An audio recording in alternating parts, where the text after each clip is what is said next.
সাবেক আইনমন্ত্রী আনিসুল হক ও পুলিশের সাবেক আইজি চৌধুরী আব্দুল্লাহ আল মামুনকে খিলগাঁও থানা ও উত্তরা পশ্চিম থানার হত্যা মামলায় গ্রেফতার দেখিয়ে সিএমএম কোর্টে তোলা হয়েছে। সেখানে আছেন সহকর্মী ওয়ালিউল সাকিব। বিস্তারিত জানতে সরাসরি যুক্ত হচ্ছে তার সঙ্গে। সাকিব, আইনমন্ত্রী আনিসুল হক এবং সাবেক আইজি চৌধুরী আব্দুল্লাহ আল মামুনকে তোলা হয়েছে কোর্টে আজকে, তো তাদের আসলে শুনানিতে কি সুরাহা হতে পারে, সবশেষে আপনার কাছে কি তথ্য আছে?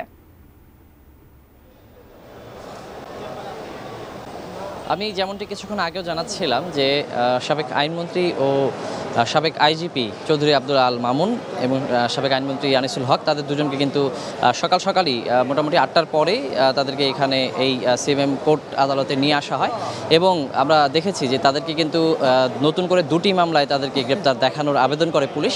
পরবর্তীতে কিন্তু এখানে শুনানির পরে যে আদালত তাদের দুটি মামলায় কিন্তু গ্রেপ্তার দেখানোর মঞ্জুর করেছেন।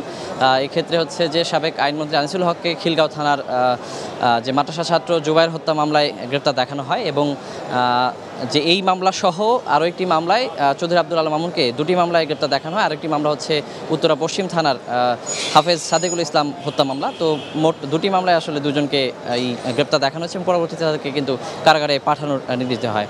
শিয়া বাটার ও ভিটামিন ই সমৃদ্ধ Lily glam beauty soap. Lily, always beautiful. আর আমি যেমনটি বলছিলাম যে আজকে কিন্তু যে 7 দিনের রিমান্ড শেষ হয়েছে ভোরের কাগজের সম্পাদক শ্যামল দত্ত এবং 71 টেলিভিশনের ব্যবস্থাপনা পরিচালক মোজাম্মেল বাবু, তাদের দুজনকে কিন্তু আজকে আদালতে আনা হতে পারে এবং পরবর্তীতে হয়তোবা তাদের অন্য কোনো মামলায় গ্রেপ্তার দেখে রিমান্ড আবেদন হতে পারে অথবা কারাগারে পাঠানোর আবেদনও কিন্তু করতে পারে পুলিশ। সেক্ষেত্রে আমি তথ্য পাওয়া মাত্রই জানাতে পারবো। এছাড়া কিন্তু যে শাহরিয়ার কবির, তারও কিন্তু 7 দিনের রিমান্ড শেষ হয়েছে, তাকেও কিন্তু এখানে আনা হতে পারে আমরা শুনতে পারছি। তো এখন পর্যন্ত এই ছিল আমার কাছে তথ্য। পরবর্তীতে আসলে তাদেরকে আদালতে তোলা হলে অথবা যে কোনো তথ্য পেলে সাথে সাথে আমি জানাতে পারবো। সুজান।